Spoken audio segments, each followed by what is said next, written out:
জেং বিহু হুঁচৰি অসমীয়া কৃষ্টি নেগাইনো কেনেকৈ থাকো ঐ সমনীয়া তেতেলি তলতে কেৰুতা তৰবাতি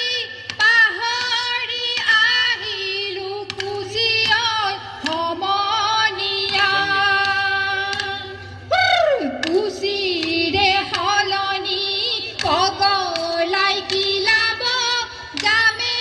ঐ ঘৰলৈ গুচি ঐ সমনীয়া